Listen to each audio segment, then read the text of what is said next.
Olá, gente.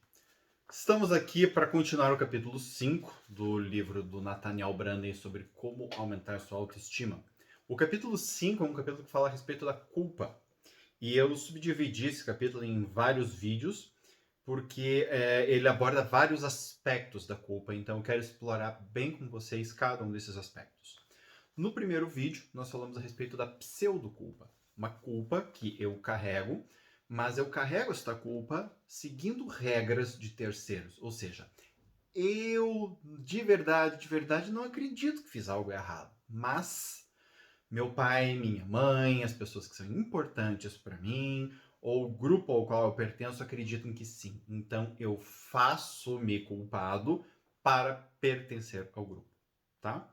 Aí eu falei lá naquele vídeo a respeito disso. Hoje nós vamos falar a respeito de culpa factual, ou seja, quando você de fato sente que fez algo errado. Quando o teu sistema moral fala, fiz nhaca. Então hoje nós vamos falar sobre isso. Que ele começa aqui, né? Vamos supor, porém, que os padrões sejam realmente seus e que num determinado assunto você os traiu ou deixou de segui-los. Você enfraqueceu seu senso de integridade. Integridade significa integração de convicções, padrões, crenças e comportamentos. Quando o nosso comportamento é coerente com nossos valores declarados, temos integridade. Então aqui a culpa, ela é esse aspecto onde o meu comportamento fere o meu sistema moral, o meu sistema de valores, onde eu tive um comportamento ou não tive um comportamento que eu deveria ter tido ou não tido. Tá? Quando o nosso comportamento entra em conflito com o nosso julgamento do que é apropriado, diminuímos a consideração que temos por nós. Porém, se apenas nos punirmos e nos difamarmos e não pensarmos mais no assunto, deterioraremos a autoestima e aumentaremos a probabilidade de ter menos integridade no futuro. Então, isso é muito importante. A reação à culpa, ela é mais importante do que a culpa em si, a princípio, tá? A exceção a essa regra, gente, são eventos assim, atrocidades, tá? Mas geralmente quem comete esse tipo de atrocidade também não vai buscar terapia e não está se importando muito com a sua autoestima.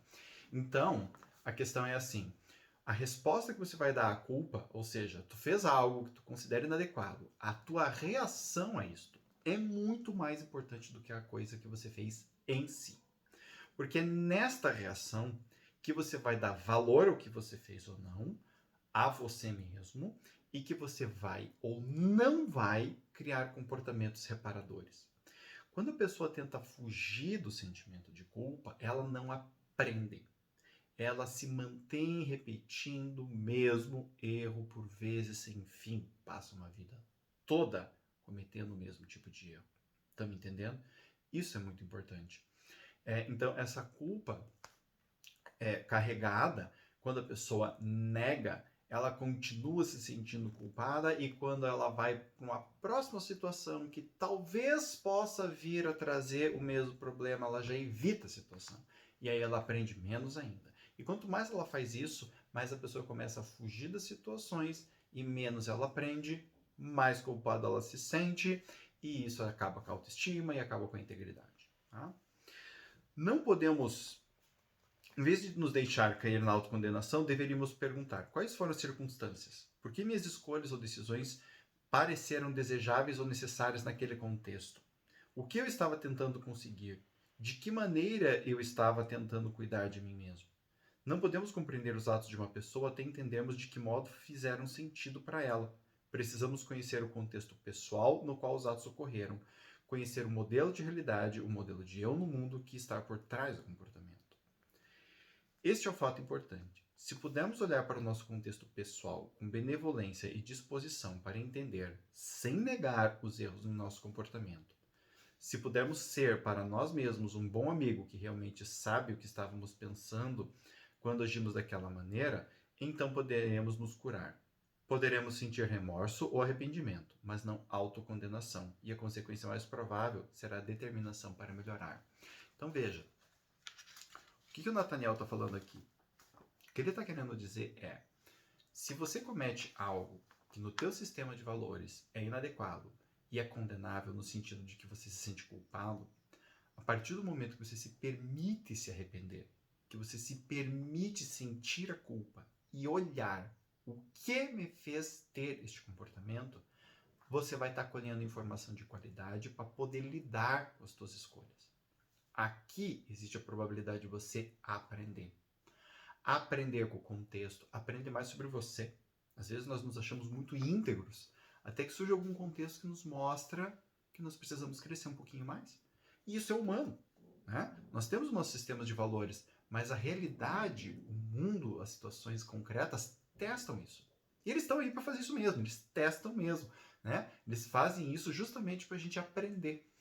Se eu me permito aprender, aí eu posso crescer com isso, posso crescer dentro das minhas convicções. Se eu não me permito, eu vou estar minando o meu sistema de integridade, né? Então, muitas pessoas, quando chegam em consultório, elas demoram muito para conseguir sentir a culpa, porque elas querem fugir da sensação. E vamos combinar, gente, uma sensação difícil mesmo. Eu sei que não é uma sensação gostosa de ser sentida, porém, ela é uma sensação necessária. Necessária justamente para gerar a aprendizagem. E quando a gente não gera isto, fica difícil, né? Por quê? Porque quando a gente estiver na mesma situação de novo, nós vamos cometer o mesmo erro de novo. Aprender pode ser doloroso, mas aprender é o que vai evitar que no futuro a gente tenha um comportamento inadequado e que vai aumentar a probabilidade que no futuro a gente tenha um comportamento adequado. Tá? Isso é bem importante. Você precisa lembrar que, sempre que age em algum nível, está lutando para satisfazer suas necessidades, como acontece com todos os organismos vivos. Nossos atos se relacionam sempre aos nossos esforços para sobreviver, para proteger o eu, para manter o equilíbrio, evitar o medo e a dor, para nos nutrir ou para crescer, mesmo que o caminho escolhido não seja o mais correto, mesmo que objetivamente estejamos enganados na autodestruição, subjetivamente estamos tentando cuidar de nós mesmos. E esse é o ponto mais importante e difícil da culpa. Compreender que o nosso comportamento, que fere os nossos próprios valores, ainda assim estava buscando de alguma maneira nos proteger. Ou seja, cai naquilo que eu havia dito anteriormente.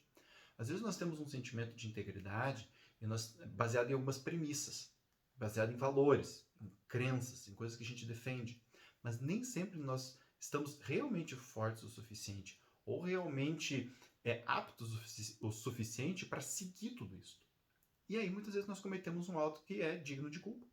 Nesse sentido é que é importante que a gente aprenda com a culpa que a gente sente e que consigamos, com isto, então, mudar nossos comportamentos, aprender nossos comportamentos, mudar nossa cognição para a gente conseguir aprender e viver de fato uma vida com mais integridade.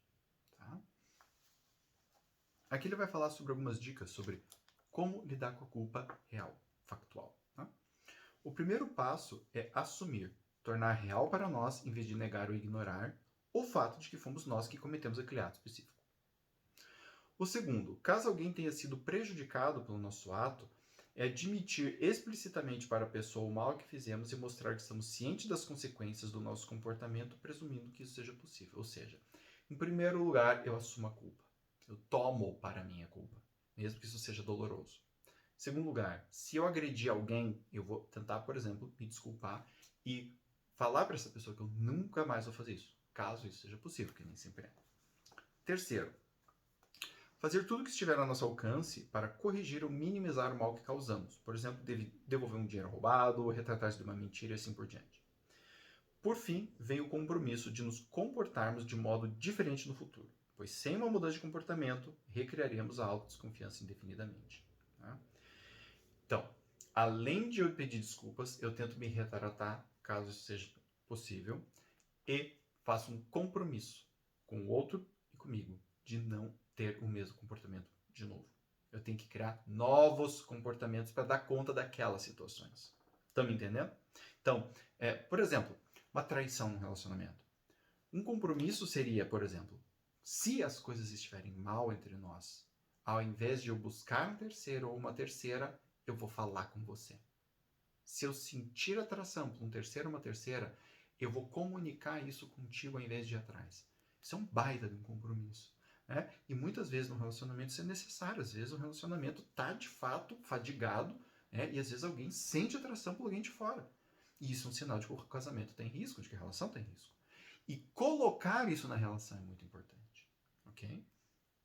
Por fim, é claro que há também o passo com o qual comecei, a disposição para analisar as razões por que cometemos o ato em primeiro lugar. Se fugirmos disso, não nos livraremos da culpa e, muito provavelmente, repetiremos o padrão inadequado. Então, sempre volto naquilo, gente.